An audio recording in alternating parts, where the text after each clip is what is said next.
Hello, my name is Shane Corcoran, and this is my 8.2 reflection of organizational theory and design. Um, First off, I always try to kind of sum up every course that I'm in with kind of like that one snappy kind of takeaway, mainly because uh, my attention span can be short at times.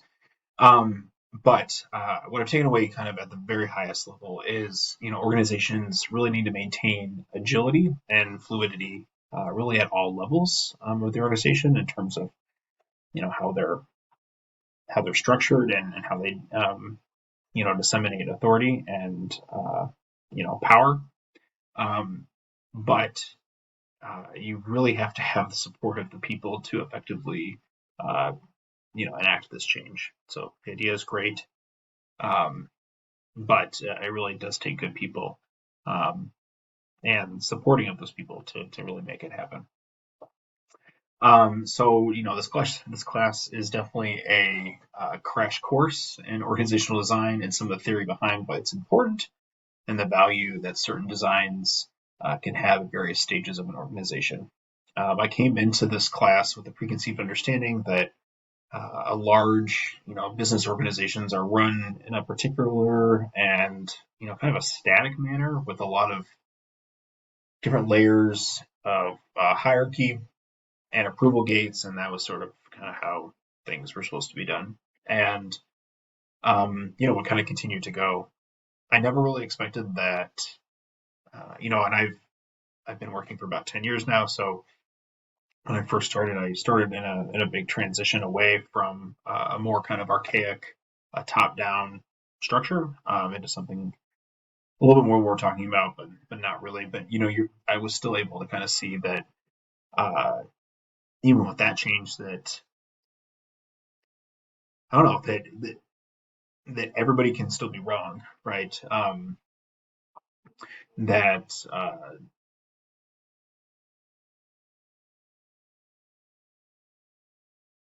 I guess you kind of expect, especially at the lower levels, that the leadership is going to have an answer, and that no one's going to lead you that far off the path for it to be catastrophic. But I think what I found is that no one is um, without this happening to them, this being kind of failure of a company becoming insolvent, um, and then it really requires kind of everybody to kind of be aware of what's going on too. So I don't know, it was just kind of a realization um, when I was younger, and then kind of taking this class, kind of understanding that the failure to adapt and kind of being entrenched and ingrained the leadership uh, in their ways and how they wanted to do things really can be very detrimental. So, um,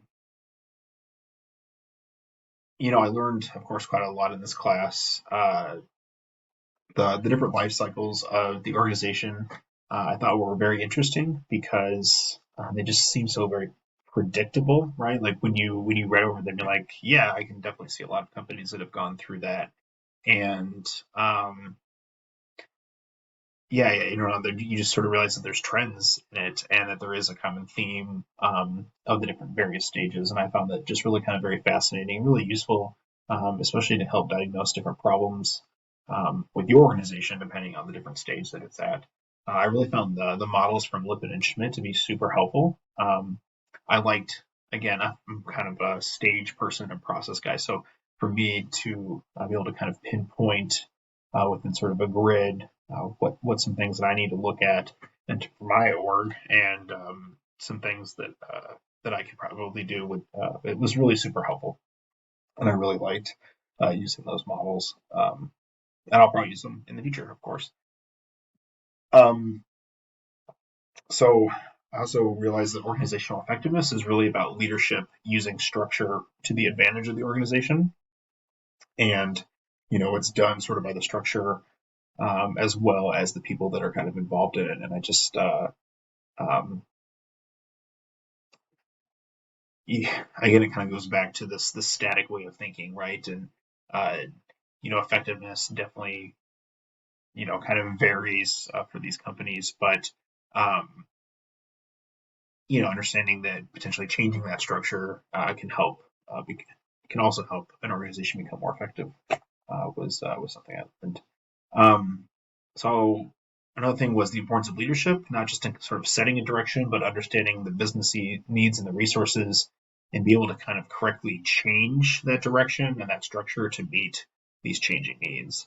I really found, especially in the last module, the use of political capital, and we were talking about that to be um, very useful. And I definitely agree with you that the word politics or political has a very kind of negative connotation, but generally speaking, just how we kind of influence people, I think, is really important. And I think a lot of times it's missed or seen as an afterthought, when really it's so kind of pivotal to making the whole effectiveness of an organization, right? And how we can really influence and navigate people and all of the needs and wants that they have. I'm currently actually going through a lot of personnel sort of issues as we're going through a big change, and um, it's kind of overwhelming just to kind of see that everybody's coming at this from a totally different perspective from each other and from me, and how they're handling it and how I'm trying to kind of navigate that with them. Um, along with leadership, I kind of try to do this being a scrum master. Um, and my day to day job is kind of leading with a servant attitude and not consolidating power at the top. Really, I think we're trying to change the idea of what a leader is. And it's not really that consolidation and that top heavy, but it's really being a good facilitator and one that can recognize and influence people to kind of lead them in the right direction or help them get to see what that right direction is. Um, so in terms of org structure, I found that holacracy book to be fascinating. Um, you know, the struggle that I have with it is I find it really hard to adapt big organizations to that, unless it's directed from that top level, right? And I think you would have to have a lot of political capital to be able to do something. Um, and I'm all for big change, but that for some organizations that seems very drastic. So if I would always be interested in kind of finding a sliver of the company to kind of experience, to try this out with before just kind of letting go of the reins. And the reason I say that is I've had experience with my Scrum teams, even recently. We've kind of given them some of that autonomy to do what they need to do from that idea to kind of a production state. And we've seen a little bit of lack of direction, which I think is, or lack of knowing where to go, which I think is a lack of direction from leadership's part. Um, but uh, but yeah, I don't know. I think just kind of totally opening the floodgates and letting people have kind of full autonomy is a process, especially for people that are used to being told what to do and not people that are more looking for additional things to do, if that makes sense. But in saying that, since I do work on Scrum teams and small teams, I kind of think of it as like a small organization, which has been really useful for this class.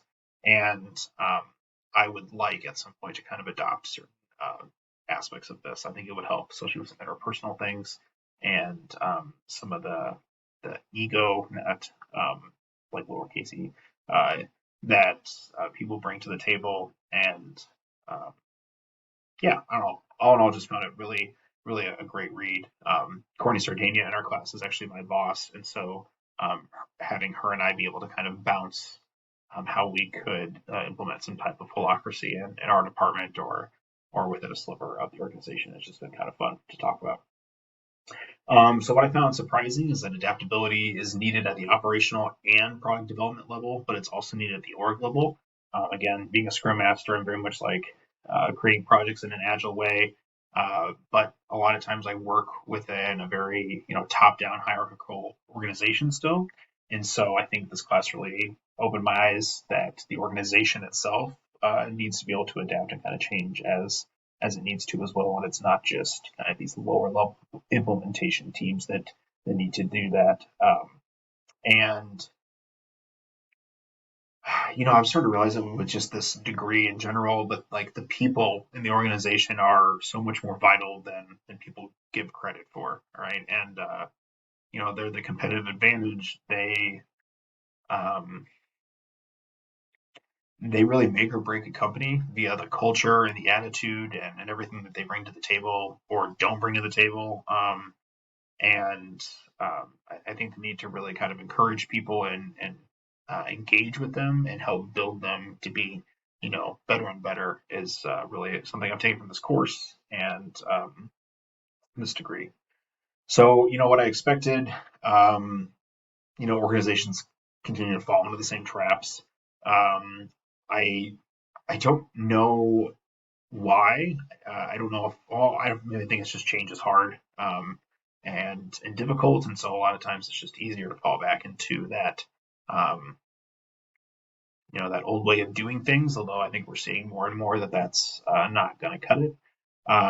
But yeah, I just continue to see organizations seem to fall into the same traps. Um, and finally, like, what am I going to do with all of this? Well, I want to continue working to decentralize authority and empower individuals within my small 15-person team, and work to use that as a model to grow to other teams and hopefully within the organization. I definitely, especially as my job is really about thinking about agility, and um, I want to continue to find ways to bring in an agile mindset and framework to my work and to the way my organization thinks. And then I definitely want to be a better change agent and find more like ways to upskill myself. Definitely I think education through like techniques and strategies that were provided in this class and this degree. But I also think definitely taking some courses on some training, facilitation, and better problem solving. Will definitely help as well. But I think I've realized that um, it's not about having the answers. It's just about understanding how to move the pieces um, that can get to the answers themselves. And I find that just really interesting and really exciting too, because I don't know, as someone who's not as detail oriented as maybe the next person, this seems much more kind of in my wheelhouse, and that very much excites me. So it was a great course, Professor. I look forward to the next one. Thank you for all your feedback and your guidance through all this. And yeah, enjoy your summer.